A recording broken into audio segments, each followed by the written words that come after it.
the Fed can't pivot to a 3%, 2.5%, 3% inflation target right now. The economy is, I wouldn't say booming, but it's certainly showing a lot of resiliency that a lot of folks miss this year. They will be able to do that if the political discussion in DC and across America becomes, well, why is the Fed trying to drive up unemployment? We're already at, let's pick a number, 5% unemployment. Why does the Fed want 7 or 8? Why can't we just be comfortable with 5 and have the Fed change its inflation target? We do have a view that we will see a lot of large-scale asset purchases, QE, et cetera. But in this particular cycle, no, the Fed will be late and they will make the cycle a lot worse. And I think a lot of investors are anticipating.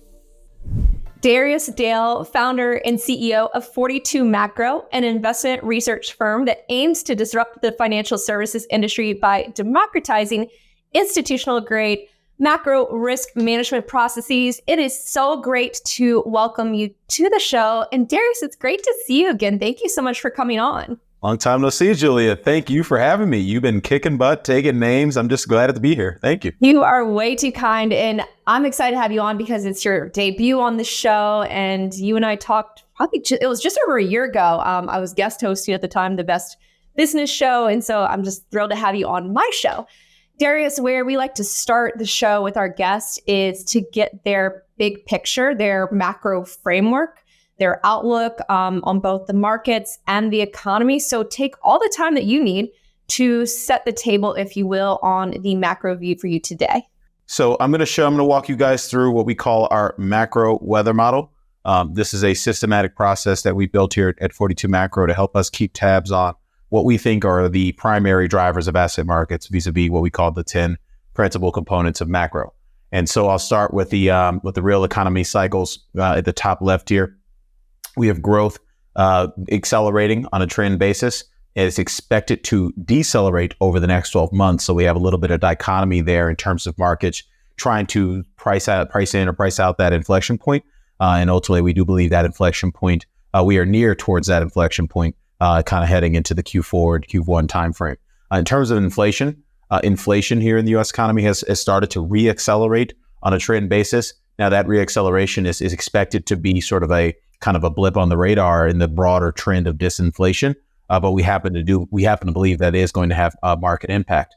In terms of employment, the labor cycle, we have the unemployment rate now trending higher, and it's expected to continue trending higher over the next 12 months. If you look at the amalgamation of Wall Street economist consensus forecasts, when you look at Wall Street analyst forecasts for sales and earnings growth for something like the S&P, sales growth is that growth rate is trending lower. It's pretty muted, and the earnings growth rate is actually starting to trend higher now. This is a new phenomenon as we start to pull in deeper into 2024 earnings estimates. When you look at fiscal policy, this has been one of the biggest drivers of the economy, and as a function of that, financial markets this year, this sort of kind of record non-war, non-recession budget deficit that we've experienced here in the U.S. economy, that continues to widen that budget deficit on a trending basis. And despite that, we're seeing a dollar strength, which is telling you that everything you need to know about the kind of relative monetary policy stance between the Fed and the rest of the world.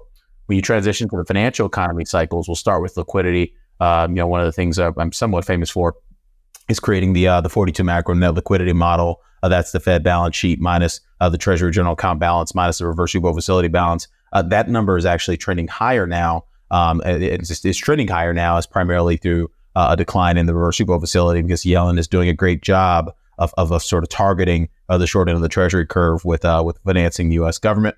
In terms of the global liquidity proxy, that 42 macro global liquidity proxy is the sum of the global central bank balance sheet, global raw money supply, and global FX reserves minus gold. That number is trending lower. It's continued to trend lower. It inflected lower kind of around the springtime after a really big surge from Q4 through Q1. In terms of credit growth continues to trend lower both domestically and abroad. These are 0th percentile readings in terms of broad money supply for both the U.S. and global economy. So that's something to call out as something that's a harbinger for maybe tougher times ahead in the economy, but not quite yet, because again, this has been an income-driven business cycle. And again, everything I'm saying, by the way, you should be taking notes, not you, Julia, but the listener, because we can obviously unpack any of this later in the presentation.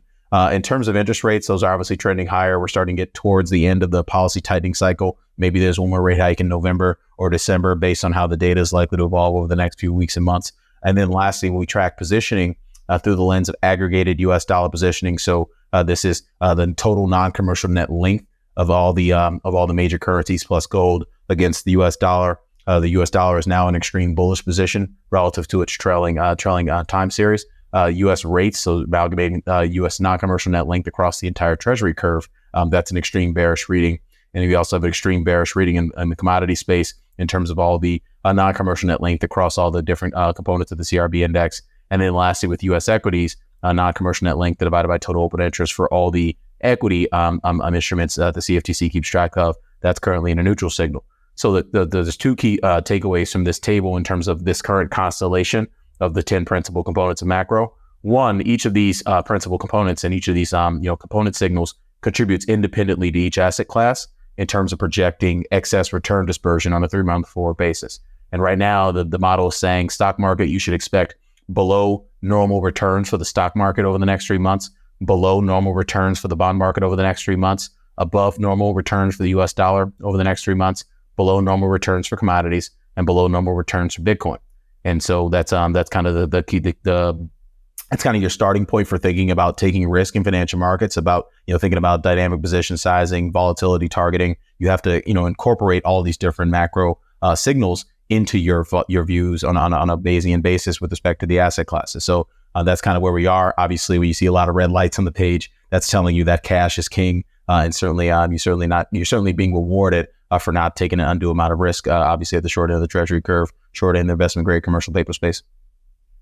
That is fascinating. And I love that you brought charts to this conversation. So as you put it, cash is king right now. So just to kind of, flesh this out a bit, are you in the camp, now this conversation comes up a lot on the show, are you in the camp that we're going to get a recession? Some folks are still thinking soft landing is on the table. Others think hard landing. Where do you kind of stand? What are those signals kind of flashing for you? Yeah, great question. So yes, we've been in that camp. If you go back to the summer of last year, we all took the view that the U.S. economy was and is likely to remain resilient until we got into Q4 of 2023, Q1 of 2024, when we performed our back testing with respect to yield curve inversions, particularly on the 3-month 10-year Treasury yield curve. We found that the 13 to 18-month forward interval, in terms of the 6-month interval, that has the highest probability of seeing a real GDP contraction and a rise in the unemployment rate historically. And so 13 to 18 months forward from the date of inversion in this particular cycle, which was late October of 2022, puts you in Q4 of 2023 to Q1 of 2024 as the highest probability of seeing a recession process start. And so we are very much have our antenna raised in the sense of, okay, we know we're transitioning from this long-held resilient U.S. economy theme, this theme that has caused a lot of pain for investors this year, both in terms of squeezing bears to the high heavens in the stock market, but also blowing up bond bulls in the bond market. Now we're effectively saying, hey, I think our resilient U.S. economy theme is getting long in the tooth. And so we're very much have our radar up for looking for signs of economic deterioration here in the U.S. economy, because this is kind of the early part of when that deterioration should start. It could start, as far away as in March or April, but this is kind of the earliest window of time that we think we could start to see some real material deterioration. Yeah, and speaking of that deterioration, where does one typically start to see that transpire? When you start to really see that unfold, that you get more concerned about it? Just want to hear more on that part of the equation. Yeah, absolutely. So I'll share. So this presentation I'm going through right now, this is our monthly macro scouting report. We put this out at the beginning of every month to our 42 macro clients to help them kind of get a broader sense of, hey, what are the highest probability outcomes from a modal outcome perspective, both in the economy and financial markets? And then we also spend a tremendous amount of time and resources on helping them understand both the right and left tail every month. And because ultimately markets change, the regime in the markets changes, asset markets trend, they stop trending. We have to understand what will cause, some of these big inflection points in and across asset markets. And so we always do constantly, helping investors understand that full distribution of probable economic and market outcomes. And so this is, probably the flagship, tool that we use to help communicate with investors. To answer your question specifically, Julia, on, what would we expect to see in this, kind of, what are the things we're looking for to give us an indication of a broader breakdown in the business cycle? And we start with our Hope Plus I framework. And so what I'm showing in this chart, it's somewhat of a mouthful, It means something if you're a quantitatively oriented thinker, but for those of you who aren't, I'll explain it once I say this. But so what I'm showing in this particular chart, each of these lines represents the median trailing 10-year delta adjusted Z-score of a basket of select indicators in months before and after a recession starts. So this is the 0 line. So effectively -2 means -2 months before a recession start, +2 equals +2 months after the recession started. And so what each of these lines represents is the delta adjusted Z-score, so adjusted for the directionality, i.e. down is bad, good is up. Think about adjusting unemployment rate or jobless claims so that makes a little bit more sense. And what we're trying to do is understand when does the sort of basket of indicators that we've handpicked to represent each of these cycles breaks down broadly on a trend basis, sustainably below trend prior to recession. And so what we find is that the housing oriented indicators breaks down sustainably below trend roughly 16 to 18 months ahead of a recession on balance. And there's about 5 to 8 to 12 indicators in each of these cycles in terms of the time series. In terms of orders, the order cycle tends to break down 8 to 10 months ahead of a recession. Typically production and profits, so kind of like more coincident type indicators of the business cycle, industrial production, et cetera, corporate profits. Those things tend to break down sustainably around 4 to 6 months ahead of a recession. And then lastly, employment, we tend to see, which is more of a lagging indicator of the business cycle, that tends to break down right on time, like right when the recession historically, or right when the recession kind of hits. And then lastly, inflation tends to be this very big lagging indicator, only breaking down about 6 to 8 months after recession. And so kind of in terms of like how to think about this just structurally, not just with respect to this business cycle, but broadly, you always want to be looking for evidence of this sort of progression. And we are getting evidence of this progression. We obviously know housing. Most of the housing data has broken down below trend. We've seen orders data break down below trend in terms of PMIs lagging. Some of the other business survey type indicators have broken down as well. Production and profits, we had this pretty nasty decline in industrial production, corporate profits, et cetera. Obviously, we had an earnings recession. If you look at S&P type companies, that stuff's all broken down. But what we have not seen is a real kind of breaking down in the labor cycle. We've not seen job growth really go break down sustainably below trend. We've not seen wage growth. We've not seen hours worked growth break down sustainably below trend. So this is an economy that is late cycle based on the progression of these indicators, but it is not yet recessionary. And so it's our job as investors to kind of think about putting together a collection of tools that will allow us to kind of be very early in the process of identifying whether or not the employment cycle is starting to get recessionary. Yeah. And then when you mention inflation in that breaking down, like naive question here, is that inflation coming down or going higher? Like what do you mean by when it breaks down? Yeah, so it breaks down below trend, sustainably below trend. So on this chart here, we're showing a Z-score. And so 0 equals the mean of the time series for this particular duration. And so when do we break down below the trailing 10-year mean on a median basis across this, the basket of indicators that represents inflation, headline CPI, core CPI, headline PCE, core PCE, wage inflation, PPI, et cetera. There's a basket of indicators that represents that particular cycle in the economy. And on a median basis, we are not below trend in those indicators in terms of on a median basis of the indicators in the basket until we are a couple of quarters into recession, if not 2 to 3 quarters into recession. And so it's our view, we've had this view for a while, and we're actually starting to see it play out in the data that inflation was going to bottom at a level that is inconsistent with the Fed's 2% mandate. And ultimately, what's may even start to reaccelerate from there, we actually are observing some reacceleration. And we actually do need to see the U.S. economy go into a recession to actually get rid of the above trend inflation that we currently are still dealing with. Got it. Okay. So on the inflation side of things, this notion that you'll see it bottom that will be inconsistent with what the Fed wants and seeing a reacceleration. My question for you is, with this whole notion of getting back to a 2% target, does that even seem likely or reasonable, or maybe we need to rethink our expectations for that? No, we do need to rethink our expectations for that. Great question, Julia. So yes, there's a couple things I'll answer that. Yes, we do need to rethink our expectations. We put together a model at the beginning of last year that we were presenting across global Wall Street that sort of tried to help investors understand that the inflationary impulse that we were experiencing in the economy was part transitory. There are transitory elements in the inflationary impulse, but there are also structural factors that are likely driving up the underlying trend of the time series. In fact, I can share our cycle inflation model, kind of give you a sense of what that looks like. I love it. Yes, keep sharing. Yeah, these charts are great. No, I appreciate it. Absolutely. So, but just as a reminder, we put this put a deck out like this at the beginning of every month. I typically go through it in about kind of 60, 75 minutes. With a webcast, kind of just doodling on the charts and trying to help investors understand, because we do one thing we understand at 42 Macro. I cut my teeth. My background is in institutional finance. Flying around the world, meeting with hedge fund, pension funds, insurance funds, et cetera, trying to help them understand some of these complicated macro dynamics. I'm also now doing that for the retail audience as well. So you obviously need to be. I've had to get better at kind of explaining this to folks who probably don't have the same background in institutional finance, and so. The charts certainly help when I'm presenting, so I appreciate you appreciating that.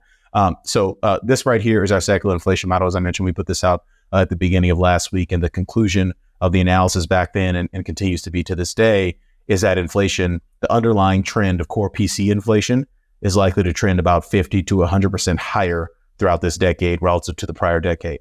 Now, that's kind of a newsly headline. I'm doing that on purpose to get people to sit up in their chair and pay attention. But the reality is, what we're talking about is going from an underlying trend of core PC inflation in the prior decade of 1.6% to something that looks closer to 2.5 to 3.1%. And when I say underlying trend, we're just talking about the horizontal line that the time series is oscillating around over time, right? Like what's the trend of the time series? And we're effectively saying is that arrow is pointed up. So we're kind of we're effectively trying to find a new trend level that's closer to 2.5 to 3.1%, at least according to some of the movement that we've observed in some of the features in the model. Each of these features is handpicked, based on my analysis and study, white papers of things like that help us understand what has historically driven inflation. Kind of the dirty little secret on Wall Street is that no one really knows what drives and controls inflation. We know if you double the money supply, you're probably going to get a lot of inflation. We know if you have a big spike in crude oil, you're probably going to get a lot of inflation.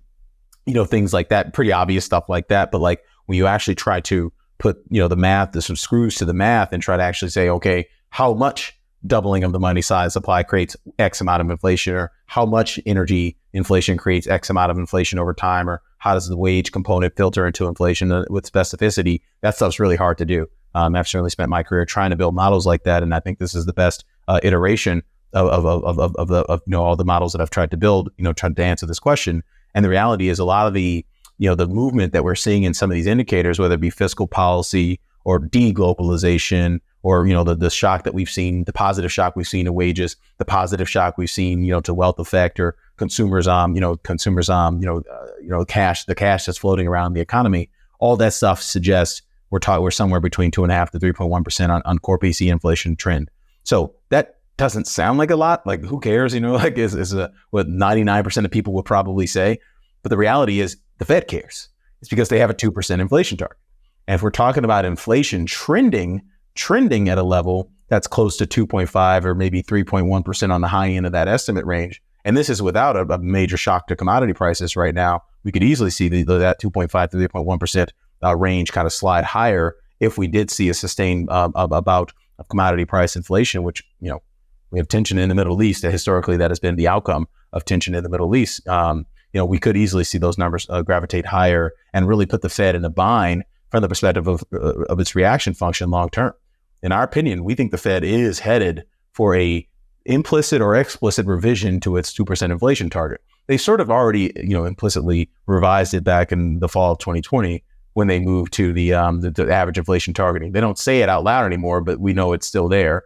And ultimately, they're going to have to move away, even further away from 2% with something that looks like, more than average inflation targeting, i.e. an explicit, call for 2.5%, which will allow them the average inflation target at 3% in subsequent years. And so we definitely think it's coming, because it's the only way that you're going to be able to allow the Fed to flex its balance sheet to respond to the growth in the federal budget and the federal budget deficits and debt that we're going to experience in the next decade plus. Hey, everyone. Thank you for listening and watching the show. I do want to share something with you all. And if you've been here since earlier this year, you've probably noticed that this channel and the content that we're putting out has improved. And I'm not talking about the interviews. I'm talking about the quality of the production. And I have one person to thank for that, and that is my wonderful producer, Matt Marlinsky, who is the founder of Marlinsky Media. So if you're someone like myself and you want to get started in podcasting, or maybe you already have a show and you want to level up the production, you have to work with Matt. Not only is he a super talented producer, he is a wonderful person, and there's no one I would rather build this show with than him. And he's also great when it comes to producing content. So if you already have content, he can help you create more short form to grow your audience. So definitely go check out Marlinsky Media. Okay, back to the interview. Darius, speaking of the Fed, what is your outlook there? What are you most paying attention to? And forgive me if you mentioned it earlier, but are you expecting another hike or cuts anytime in the future or near future? Yeah, so that's a great question. So I'll kind of unpack that in reverse order, because to answer the question on the hike, it really depends on how the data evolves in the next couple of weeks. We get, if you look to next Thursday, we have Q3 GDP on the 26th. On the 27th, we have the September PCE report. On Tuesday, the 31st, we have the Employment Cost Index, as well as the Bank of Japan meeting. So there's a lot of stuff going on between now and November 1st, the November 1st Fed meeting, that could really sway and change their mind, not the least of which is the JOLTS data on the first of the month. So I think, I do believe that there is upside risk to the current 10% pricing of the November meeting. I think that number could go easily to 50-50. And we currently have like a 2/3 probability of hiking by December. If that number for November goes to 50-50, we're probably going to go to 100% chance by December, just based on how some of the data are unfolding. And in terms of, I think it's very important to kind of unpack some of these cyclical inflation dynamics as well. Because I think it's pretty, I don't want to say pretty clear, but at least according to, the bond market at the bare minimum, in terms of finally getting on board with some of these views that we've had on inflation and growth for quite a while. I think the cyclical inflation dynamic is really important to understand where the bond market is headed, particularly because what we found is that over the last kind of like 6 months or so, the 10-year Treasury yield, both nominal and real, have really traded in lockstep with out-year estimates of where the Fed funds policy rate is, right? Actually, before we even get into understanding inflation, let's talk about that. So right now, if you look at the current year dot plot relative to the Fed December 2023 Fed fund rate future yield, or Fed funds rate yield in terms of Fed fund futures pricing, that number is right around 5.4. So we have some room higher to go for the current year, but we've seen a massive repricing in out-year estimates. We're now at 4.79%. For December 2024, we're at 4.32% for D's 2025, and we're at 4.3% for D's 2026. So there's an opportunity, in my opinion, in the bond market when we do start to see the economy slow down pretty materially, because ultimately those D's 25 and D's 26 yields are going to probably decline, 75 to 125, 150 basis points just to get in line with where Fed historical rate cutting cycles are. So, but between now and then, I do believe we have to deal with something that, I think is going to be headline news in a few months. And it's starting to become headline news for folks who are paying attention, like us at 42 Macro. But I think it'll become headline news in a few months for folks who are going to have to respond to this in their portfolios on a lag, which is we're starting to see evidence of a reacceleration in inflation, a broad-based reacceleration in inflation, and it's coming from levels that are already historically inconsistent with 2%. Like, we are now reaccelerating from the prior trend, not the prior trough. And that's very, very scary from a quantitative model building standpoint, because it ultimately is confirming everything we just talked about our secular inflation model, suggesting that the trend has gravitated higher in recent years. So I'll just fly through some of these statistics. When you look at these charts, just these blue bars indicate the 3-month annualized rates of change for the particular time series. That's here on the left. The red line indicates the year-over-year rate of change. That's what most people pay attention to. We focus on the 3-month annualized rates of change because they lead the year-over-year rate of change, which is what everyone else is paying attention to. And then the light dotted blue lines in these charts indicate the 2015 to 2019 trend to give you a sense of where the time series trended prior to COVID. And so we are now the second consecutive month of acceleration in headline CPI to 4.8% on the 3-month annualized basis, well north of the pre-COVID trend. We are now in the fourth consecutive month of reacceleration in food CPI to 2.9%, well north of the pre-COVID trend. We are now in the third consecutive month of acceleration in energy CPI. We're now at 29.3%. Obviously, that number is well north of the pre-COVID trend. When you get into it, we're at the first consecutive month, and we only have data through August now. We're going to get the September PCE report on the next Friday on the 27th. But we are now reaccelerating in headline PCE to 3.1%. That's well north of the pre-COVID trend, the light dotted blue line there. Core inflation is the same dynamic. Core inflation now accelerating to 3.1%. Again, I'm saying 3 and 4 and 5 and all these numbers that are very not 2, right? So like pay attention to some of these numbers that I'm saying. Core services inflation popped up to 5.3% 3-month annualized. Housing inflation, if you look at shelter CPI, popped up to 5.5% 3-month annualized. Super core CPI, so this is core services, CPI X housing. That's 3 consecutive months of acceleration to 4.7% 3-month annualized, like more than double the pre-COVID trend.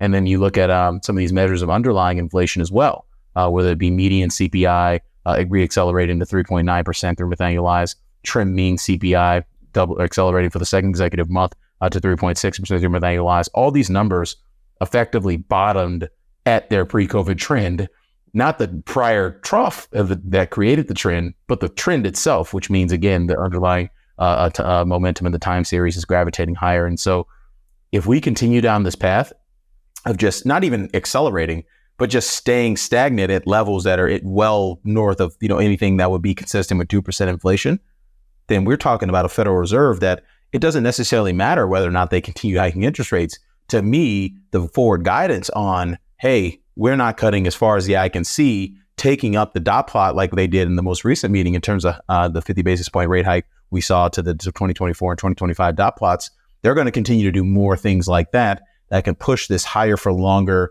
pricing in the fixed income market throughout the bond market and through the lens of higher term premium, et cetera. In our opinion, that's definitely not something that investors are going to appreciate as market participants. Yeah. And then like a follow-on to that is with this higher for longer, the longer side of things, like the duration of just how long and what are the consequences of that? Yeah. So this is something that, I think it's been a challenging year to communicate to the retail investor because there's so many moving parts. And unless you're constantly paying attention to all these moving parts, as we do as professional investors, you're sort of easy to kind of check out and go and come back and go, oh, that's different. And so one of the things that I think folks are going to say, oh, that's different, which is we've kind of gravitated to, not we, because I think we've been there for a while prior to Wall Street getting there, but Wall Street has kind of gravitated towards a very high probability of experiencing a non-recession in the U.S. economy, like a no landing or, just not a hard landing, anything that's not a hard landing. However else you want to characterize it, I'll let folks do that on their own time. But just avoiding a recession seems to be a much higher probability based on survey data, based on market pricing, et cetera, than it was, 6-9 months ago, 10 months ago at the beginning of the year. So that's changed.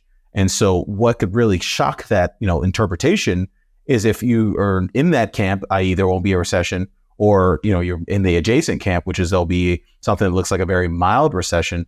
To me, that's very dangerous because what I'm effectively arguing is that the inflation data are going to make the Fed very late to respond with monetary easing in this particular business cycle. And has historically been the case in inflationary business cycles. The Fed, we know that monetary policy works with long and variable lags.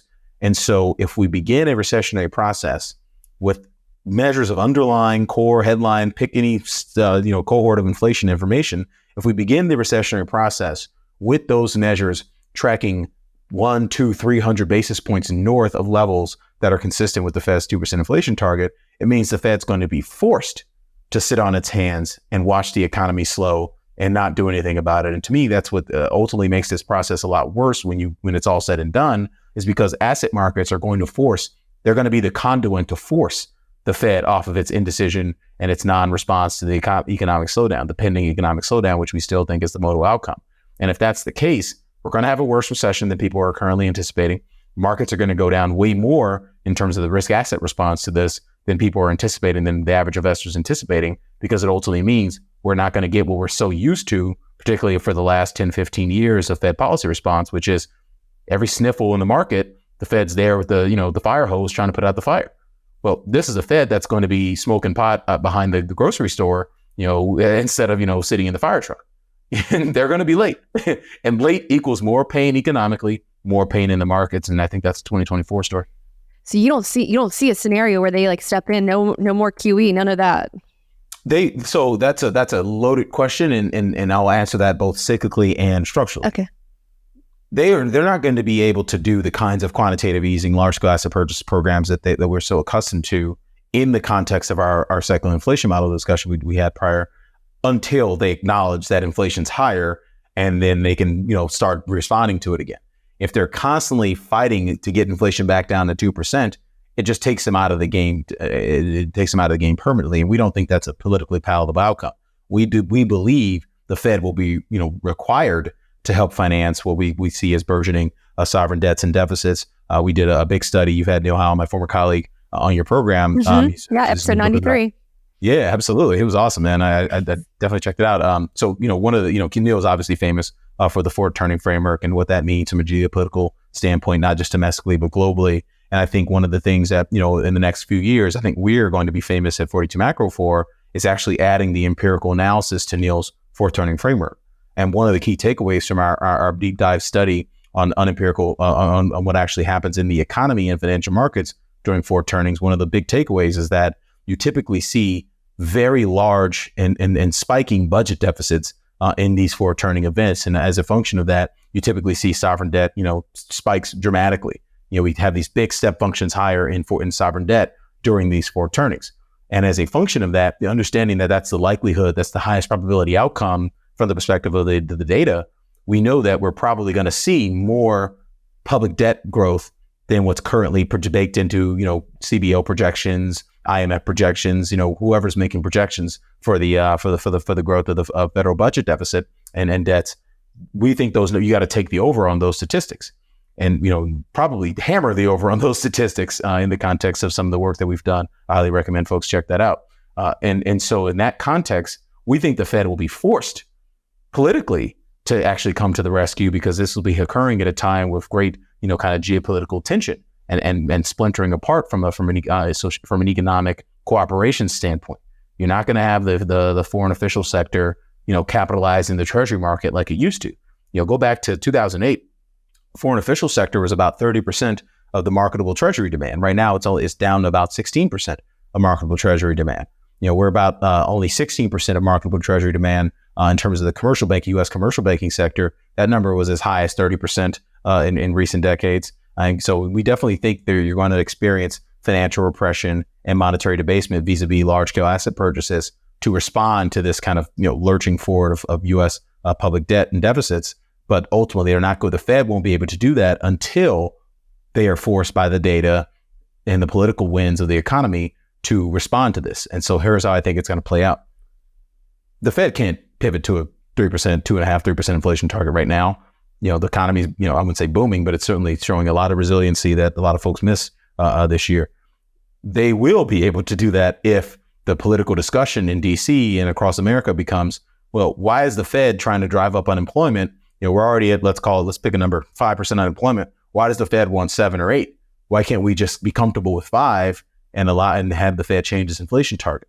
That will be a narrative that we're going to be watching on 60 Minutes and Face the Nation at some future, political cycle, because ultimately that's what's going to be required in this forward turning to actually get us to the other side. And so we do have a view that we will see a lot of large-scale asset purchases, QE, et cetera. But in this particular cycle, no, the Fed will be late, and they will make the cycle a lot worse. And I think a lot of investors are anticipating. Just fascinating. My guest yesterday referred to the fourth turning. I had David Hay on, and I think he said, and I don't want to get it wrong, but I think he said, in the event of if we had QE, he's like, Powell would resign or something. He doesn't see Powell doing the QE.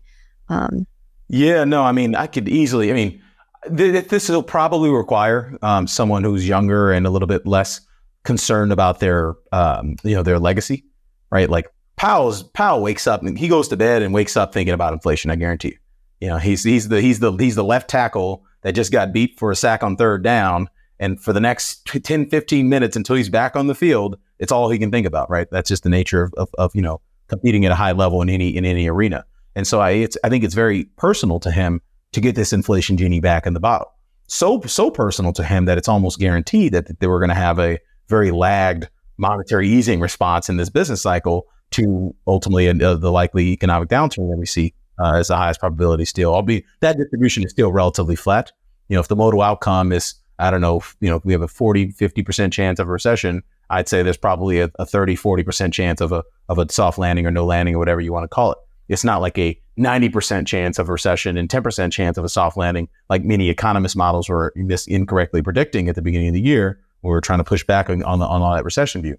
It's just, they were just a year too early in our opinion. Yeah, because I think that today, as we're recording, is like the 1 year anniversary of the article of like 100% probability within the next year of a recession. What a stupid model, by the way, Julia. I build models for a living.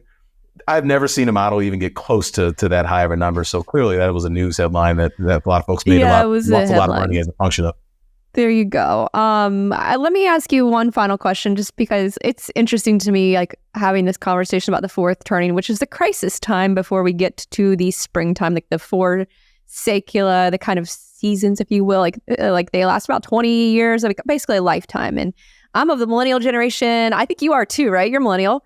Yeah, right? I'm an older millennial. So we're the hero generation on all of this. I guess we're supposed to lead the way out of the crisis. But when you look at the empirical data, like where within the fourth turning do you think we are? Do you think it gets, I mean, obviously, I think it does get worse based on what you're saying, but like there. Yeah, so it's funny. Both Neil and I think we're halfway for different reasons. He thinks we're halfway just based on his interpretation of the political cycle and some of the things we're seeing unfold in DC, like the, I don't want to say destruction of the Republican Party, but certainly disintegration of the Republican Party. It's very par for the course, by the way. In four turnings, we typically see large-scale political realignment. Going back to the previous four turning, we had basically the first time we saw African Americans vote for Republicans, vote for Democrats it was the first time we had ever seen that. Prior to that, the Whig Party went, by the wayside, which is one of the two main parties. So we typically see this large-scale political realignment, and based on where we are in that process, Neil would argue, hey, and other reasons, obviously Neil's is looking at a lot more things than that. He would say, we're probably halfway. Maybe there's another 10 to 12-ish years in this process. 10, 12, he would say somewhere in that. Obviously, you can't be specific about these things because ultimately they're going to culminate with some big major geopolitical event. And so we can't try to pretend like we can guess it or time it. I would say we're probably halfway there as well, just based on the progression of some of the indicators, right? We know that inflation tends to be much higher during four turnings than non-four turnings, first, second, and third turnings. And we also know that inflation tends to spike both early in the process and late in the process. And so we're now kind of experiencing that first shock of inflation higher, which suggests we're probably going to have another shock of inflation higher at some point later in this four turning process. So I'd still say, based on some of our empirical analysis, and that's just one of the, many things we studied about 30 different economic indicators and financial market indicators to give a sense of, hey, what is the baseline inside and outside of four turnings? How does the indicator, evolve during the four turning? And based on that analysis, I would say we're probably halfway as well. Yeah. Well, Darius, I have to say, this has been an absolute pleasure having you on. And I love when you go through the charts, and it's just an absolute treat. I want to give you a few moments. Let folks know where they can follow you on social media, learn more about 42 Macro. I know you do institutional. I also heard you say retail as well. So plug away there. And any parting thoughts for the folks who are watching and listening? Yeah. So I'll start by saying definitely come check us out. We're 42macro.com. We just redid our website. So I think it's got a lot more sort of educational. It's a little bit more friendly for the retail investor to come learn and check out what it is that we do and how they can actually improve their own financial market outcomes. So that's 42macro.com. I'm on Twitter at Darius Dale 42.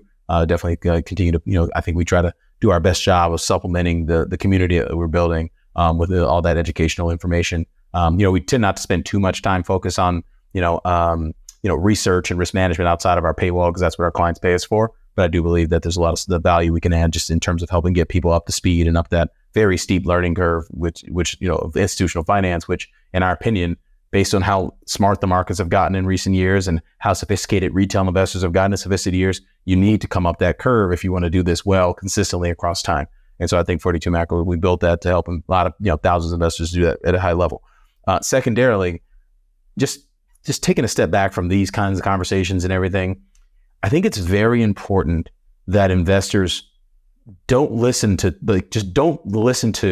podcast person or, don't listen to me, the talking head on one of these podcasts and do something about it in your portfolio unless you know why you're about to do it, unless you know your sizing, your risk management, your limitations. And these are all things we help investors with in terms of 42 Macro. We help investors, we manage a systematic portfolio construction process, and they were constantly spitting out insights from that process to help all of our different, styles of investors and communities of investors kind of do a good job. Because at the end of the day, all this stuff doesn't really matter if you don't know how to trade it. You can't risk management appropriately. You don't have the staying power to be in the trade long enough. And these are all things that I think is very, as much as the sexy fourth turning and inflation and growth, all that stuff, that stuff's sexy to talk about.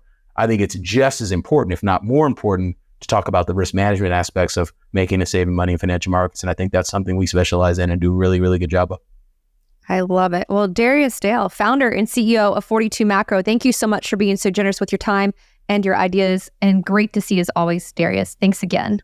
Thank you for having me, and keep kicking butt and taking names. It's great to see, the people of color, females, represented in this industry. I've flown around the world, done a lot of meetings, and I'm usually one of the only Black dudes in the room. There's usually not too many chicks in the room either. So I'm proud of what you're doing, and keep up the great work. Likewise. Love it. Thanks again, Darius. Really appreciate you.